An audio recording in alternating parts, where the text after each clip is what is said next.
for years, if there were just no Melissa, your life would be great. So she says she loves the villains more. Here's Teresa's latest lie. She says because villains was in the title and she doesn't consider herself a villain, that she almost didn't want to do the show. Now let's boil this down. Teresa needs to call Vicky Gunvalson. They're both OGs.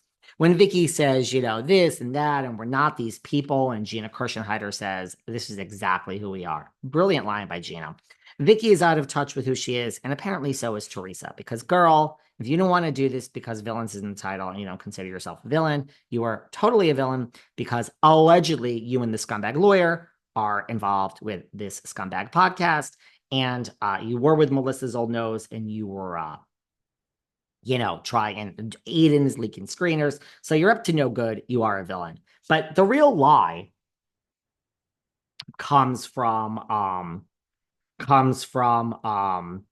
when she says that she doesn't know if she would do this. Girl, I'm just assuming everything pays around $250,000 now that we know that that's how much people get for girls trip, and you would do anything for $1. By the way, Teresa is having a million appearances all over the tri-state area. Brooklyn, she was in Brooklyn, all this Philly, like she's not working. There's no more $2 million. So she's getting 10,000 here, 10,000 there. Not bad to show up somewhere for a night at all. But my point is that she's working. So you're not going to turn down several $100,000 to go film a reality show for 2 weeks. You're probably sorry that you have Louis and you couldn't go film Love Hotel with Luann and Ashley and Gizelle and Shannon, the Nightmare Bador, thank you, Joel Kim booster. So there's that.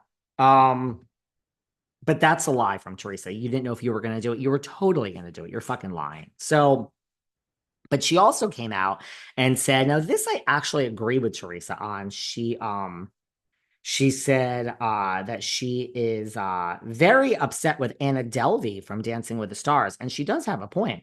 She says, because someone said in the interview, what about Anna Delvey for next season of The Villains? I think Anna would be fucking great. Where is Tom Sandoval and where is fucking Anna Delvey? They should be on Villains.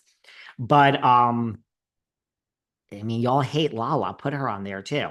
So Teresa says about Anna Delvey, she went to prison and she was committed of a crime and she's an immigrant and she's still in this country. So I disagree with that, meaning her on the Villains. My ex-husband got deported, so why is she still here? My ex-husband couldn't even get out of jail and come home and wait until he got deported. Listen to me. Listen to me. Now, Teresa is I don't want to be rude because everyone's like, why are you being rude? Look, I'm going to be honest. Teresa is dumb. I'm sorry. Look, there are certain, by the way, guys, can I just tell you that I'm really one of the smartest people I know as far as like my IQ, my schooling, my life experience, street smarts. I'm just so fucking smart. Okay. And it's not all it's cracked up to be. Like, I wish I was dumb. I really do. Could you imagine just being dumb? Like, what a great life in a lot of ways because you don't know any better. And so you're just dumb. And I think being dumb, you're just happy, right? Like you're just happy being dumb. No, this is real. This isn't like, right? Like, so if you were dumb and oblivious to the world, like, wouldn't in a way life be so much easier? Because like, if you're dumb, you're not going to know you're dumb, right? Like, do dumb people know they're dumb? Like, I don't think Teresa knows that she's not intelligent. And so then you're kind of just in your own world and like life is unicorns and rainbows and sunshine, right? So isn't that like just amazing? Isn't that like easy? But Teresa's dumb. And yet this is such an interesting, like, wow, I'm shocked. This is a really good point that Teresa has. Like, she's making an analogy. It's really smart.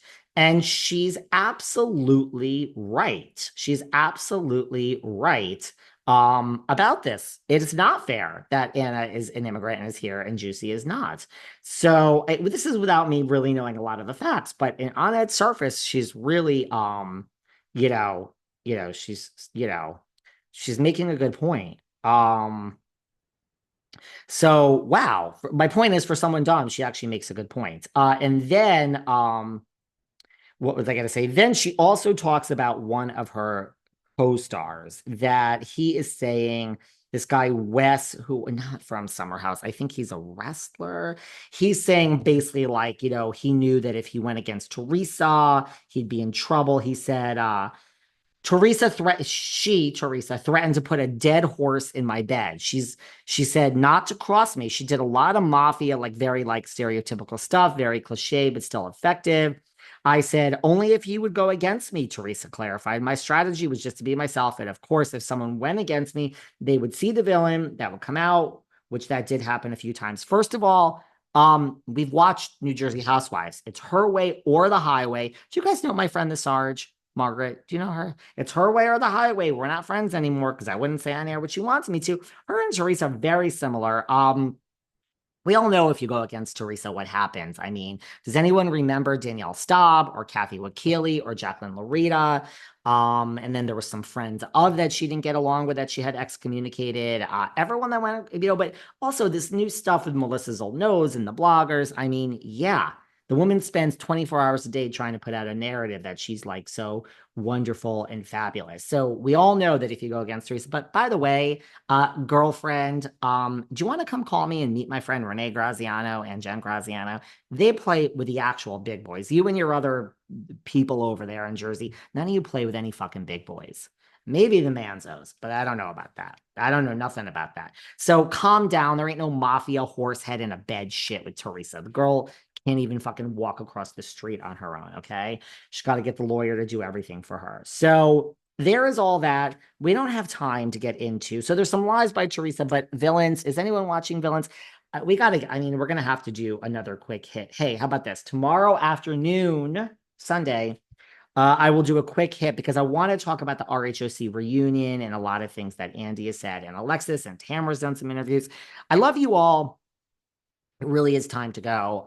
You are my people. I say this every Saturday now, but it is true. I think the end of the year, Sarah and I need to do like a show, but I want to do like I don't know.